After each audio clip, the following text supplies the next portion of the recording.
J'espère sincèrement que tout se passe au mieux pour vous. Malheureusement, l'année 2026 commence sous les pires auspices pour celles et ceux en Algérie qui espéraient encore fouler le sol américain. Qu'ils aient rêvé d'un simple séjour touristique, envisager une nouvelle vie de l'autre côté de l'Atlantique, ou simple... J'espère sincèrement que tout se passe au mieux pour vous. Malheureusement, l'année 2026 commence sous les pires auspices pour celles et ceux en Algérie qui espéraient encore fouler le sol américain.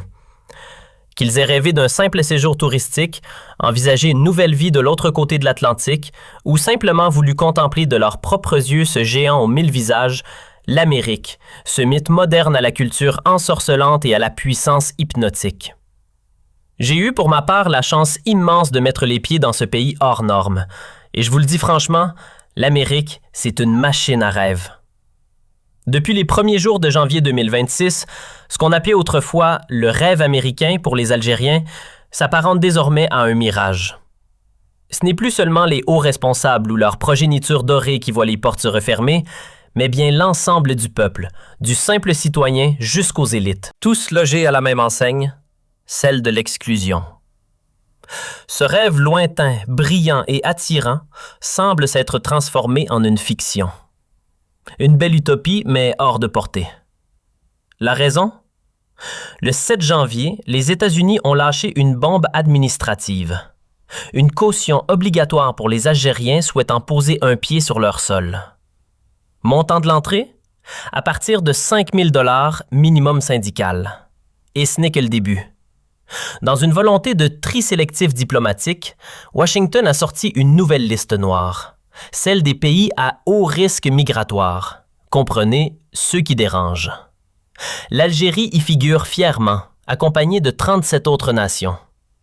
Pour ces ressortissants jugés peu fiables ou carrément suspects, un visa ne viendra qu'en échange d'une caution pouvant grimper jusqu'à 15 000 $.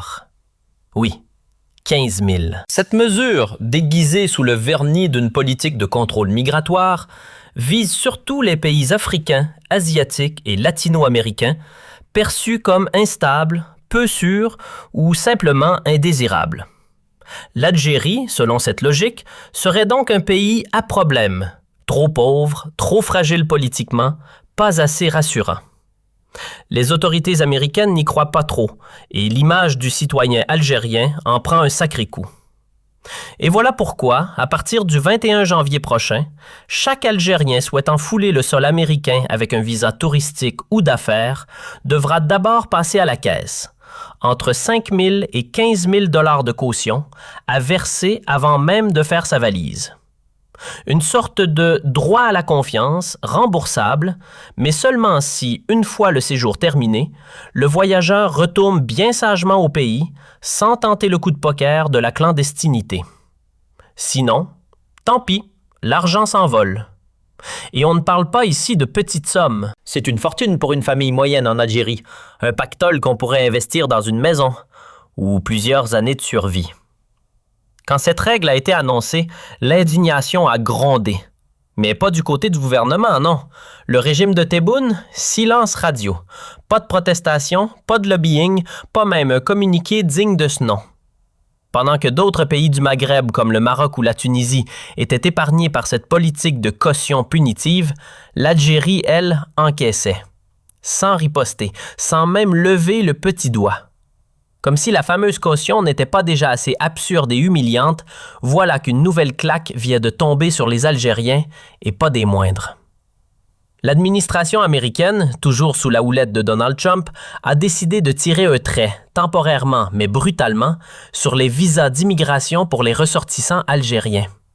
Oui, vous avez bien entendu, suspension pure et simple. Plus de visas pour celles et ceux qui espéraient un jour construire une vie là-bas, poser leurs valises, travailler, s'installer durablement. D'abord, on leur a imposé une taxe déguisée, jusqu'à 15 000 $ à déposer pour un simple séjour touristique ou un voyage d'affaires.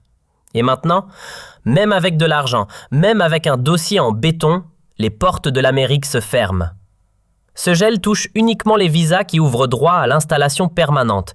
Autrement dit, pour les Algériens, le rêve de refaire sa vie aux États-Unis est mis au frigo, indéfiniment. Alors, que s'est-il réellement passé? Le département d'État américain a tout simplement mis le holà, gel immédiat, mais temporaire, nous dit-on, sur la délivrance des visas d'immigration, et ce pour les citoyens de pas moins de 75 pays, dont l'Algérie, bien sûr. Et ce gel entre en vigueur dès le 21 janvier 2026. À partir de cette date, un Algérien ou une Algérienne souhaitant poser un pied aux États-Unis devra s'acquitter d'une caution salée, allant de 5 000 à 15 000 $, en plus de se soumettre à une série de contrôles pour le moins intrusifs. Interrogatoires musclés, enquêtes poussées sur leurs opinions politiques, leur activité sur les réseaux sociaux et même leurs affinités idéologiques. Oui, bienvenue à l'ère du visa sous microscope. Mais le plus dur reste à venir. Au-delà de cette barrière financière et psychologique, l'accès à l'immigration, le vrai, le durable, est désormais totalement bloqué. Impossible pour un Algérien, et ce même s'il remplit toutes les conditions, de décrocher un visa d'installation. Et cette fois, l'Algérie n'est pas seule dans le viseur. La Tunisie et le Maroc ont aussi été embarqués dans cette suspension de masse. Autrement dit, même si vous postulez, passez les entretiens, remplissez les formulaires à la perfection, aucun visa d'immigration ne vous sera délivré tant que cette pause reste en vigueur. Attention, il y a une subtilité. Si vous êtes binational, vous pourriez croire que vous êtes sauvé. Eh bien, pas forcément. Prenons un exemple, un franco-algérien. Si vous voyagez avec votre passeport français, aucun souci. Mais si vous osez présenter celui de l'Algérie, même en tant que citoyen double national, c'est non. Refus automatique. Cette règle floue frappe même ceux qui pensaient pouvoir contourner le mur. Les autorités américaines affirment que ce moratoire est destiné à réévaluer certains profils d'immigrants jugés potentiellement à risque pour le système social du pays. Et cette mesure, elle est déjà active, immédiatement, sans date de fin précisée. Ce qui est temporaire pourrait durer très longtemps. Officiellement, cette décision, relayée aussi bien par les médias que par les communiqués du gouvernement américain, s'inscrit dans un vaste programme de nettoyage administratif. Le but affiché? Filtrer les profils jugés à risque de devenir un fardeau pour l'État américain. Autrement dit, éviter d'accueillir des immigrés susceptibles de dépendre des aides publiques. Une belle manière de dire, si tu n'as rien à offrir, reste chez toi.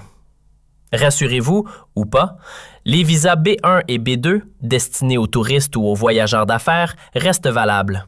Mais attention, à compter du 21 janvier 2026, tout ressortissant algérien, même binationaux, se verra imposer un ticket d'entrée, sous forme de caution allant de 5 000 à 15 000 $. Une petite formalité pour les plus fortunés.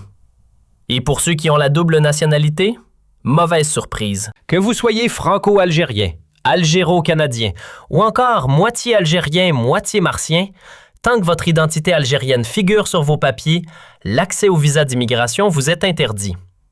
Vous pourrez toujours postuler, remplir les formulaires, passer les entretiens, mais au final, ce sera non. Un refus poli mais ferme. Un gel sans date de péremption. Un bannissement temporaire qui pourrait bien durer. L'Algérie, dans cette histoire, n'est pas seule à être pointée du doigt. Elle partage cette liste noire avec 74 autres pays, un club peu envié. Des nations pour la plupart en crise, secouées par des conflits, la pauvreté ou l'instabilité chronique. Afghanistan, Syrie, Soudan, Yémen. Mais aussi des pays inattendus, comme le Brésil, la Bosnie ou le Liban. Une brochette de 75 États, soigneusement sélectionnés par Washington et mis au frigo diplomatique dès le 21 janvier. L'Amérique trie, l'Amérique choisit. Et l'Algérie est, cette fois, dans la pile à écarter. Pendant que certains pays comme l'Égypte ou le Sénégal, pourtant déjà bien ancrés dans le tissu social américain grâce à leur diaspora bien installée, continuent à entretenir une image amie des USA, voilà que l'Algérie, elle, se retrouve embarquée dans une crise diplomatique venue de nulle part. Et pourtant, quand on y regarde de plus près, c'est à peine si la communauté algérienne aux États-Unis dépasse le seuil de visibilité. On parle ici d'une minorité discrète, installée légalement, composée majoritairement de familles dont les enfants sont nés sur place. Selon les chiffres les plus fiables, il serait entre 55 000 et 63 000, tout au plus. Un petit noyau, sans commune mesure avec les quelques 100 000 Algériens vivant au Canada, surtout au Québec. Certains rapports mentionnent même un chiffre inférieur. Bref, rien qui justifie un tel traitement. Alors, la vraie question est là. Pourquoi cette décision abrupte? Pourquoi frapper aussi fort un groupe si peu nombreux, si peu visible? Il serait peut-être temps que les autorités algériennes bougent, réagissent, et surtout qu'elles demandent des comptes à ceux qui ont jugé utile de sanctionner l'insignifiant. Soyons clairs, les Algériens qui vivent clandestinement aux États-Unis ne forment pas une armée de l'ombre. On est loin du raz-de-marée migratoire. Leur présence est si discrète qu'on pourrait presque les compter à la main. Quelques centaines tout au plus. Et pour cause, tenter l'immigration illégale vers les États-Unis, c'est un parcours du combattant. Ce n'est pas comme traverser la Méditerranée pour rejoindre l'Espagne. Là-bas, il faut déjà obtenir un visa, réussir à entrer légalement, puis le dépasser. Ce n'est pas donné à tout le monde. On ne dispose même pas de chiffres précis sur le nombre exact d'Algériens en situation irrégulière sur le sol américain. C'est dire à quel point ils sont peu nombreux. Et pourtant, malgré cette réalité, Washington durcit le ton. Pourquoi? Parce que l'administration Trump a enclenché une remise à plat générale de sa politique migratoire. Le nouveau mot d'ordre est simple. Seuls les migrants utiles sont les bienvenus. Comprenez, diplômés, travailleurs, autonomes, parfaitement intégrables. Les autres? Merci, mais non merci. Du côté de Donald Trump, le message est limpide et pas franchement diplomatique. Ras-le-bol d'accueillir des étrangers qui deviennent des poids morts pour l'État, qui s'accrochent aux aides sociales comme à une bouée de sauvetage. Voilà, c'est dit. Sa vision de l'immigration? Fini les candidats qui peinent à s'en sortir, qui végètent dans l'ombre sans réel avenir économique ni intégration réussie. Ce que veut l'Amérique de Trump, ce sont des profils rentables. Des gens qui bossent, qui montent leur business, qui payent leurs impôts, qui injectent de la richesse dans le système. Bref, des immigrés qui rapportent plus qu'ils ne coûtent. Pas question de transformer le pays en centre d'hébergement mondial pour laisser pour compte. C'est pourquoi chaque dossier est passé à la loupe. Âge, niveau d'études, état de santé, revenus, compétences professionnelles, tout est examiné. On ne sélectionne plus des humains, mais des profils d'investissement. Bienvenue dans le casting version USA. Seuls les produits prometteurs passent la barrière. Ce que cherchent désormais les États-Unis, pas des rêveurs, mais des profils premium. Des travailleurs qualifiés, des cerveaux bien remplis, des candidats à haut revenu. Bref, des gens utiles qui peuvent s'intégrer vite, bien et surtout rapporter gros. La nouvelle ligne directrice est simple. Moins de compassion, plus de sélection. Washington veut des immigrés qui boostent l'économie, pas des passagers clandestins du système. Les critères ont été sérieusement revus à la hausse. Il ne suffit plus de vouloir réussir. Il faut déjà prouver qu'on est rentable avant même de poser un pied sur le sol américain. Et à ce stade, une question se pose. Les Algériens sont-ils en bas du classement? Sont-ils paresseux, dépendants, déconnectés? Honnêtement, non. La communauté algérienne aux États-Unis ne mérite pas d'être jetée dans le même panier que certains profils problématiques qu'on peut rencontrer, hélas, dans quelques coins d'Europe. Là-bas, oui, certains se sont perdus entre précarité, petits délits et marginalisation. Mais aux États-Unis, rien de tout ça. Pas de clichés, pas de caricatures. Les Algériens d'Amérique, dans leur immense majorité, tiennent debout. Et tiennent bon. Il faut le reconnaître. Aux États-Unis, la diaspora algérienne brille par sa diversité et sa qualité. On y trouve des médecins chevronnés, des ingénieurs pointus, des entrepreneurs audacieux, des professeurs dans de grandes universités et même des chercheurs qui font avancer la science au sein des meilleurs labos américains. Oui, il y a aussi des chauffeurs de taxi. Et alors? Chacun contribue à sa manière, avec dignité. J'ai eu l'opportunité de vivre à plusieurs reprises sur le sol américain, entre 2016 et 2019, et chaque séjour m'a permis de découvrir une communauté discrète mais remarquable. Des gens brillants, cultivés, bosseurs. Des têtes bien faites, des esprits affûtés. Franchement, on est loin des clichés habituels. Il n'y a pas de ghetto religieux, pas de barbus fanatiques dans les rues de Chicago ou de New York. Il y a des Algériens, des Kabyles, des familles modestes, parfois dans des quartiers populaires, mais toujours debout. Bien sûr, tout le monde ne vit pas le rêve américain version Hollywood. Certains galèrent, certains peinent à s'en sortir. Mais dans l'ensemble, cette communauté projette une image digne et valorisante de l'Algérie. Elle inspire le respect. Pour être honnête, placer l'Algérie sur cette liste des 75 pays dont les ressortissants sont privés, temporairement soi-disant, de visas d'immigration, c'est tout simplement injuste. Injuste et même inquiétant. On parle ici d'une décision qui frappe une communauté calme, respectueuse, parfaitement intégrée. Et pourtant, silence radio du côté d'Alger. Le plus préoccupant, l'absence totale de réaction du régime Tebboune. Aucun sursaut diplomatique, aucune prise de parole forte. Certes, on ne parle pas ici d'un petit pays voisin, ce n'est ni la France ni l'Espagne.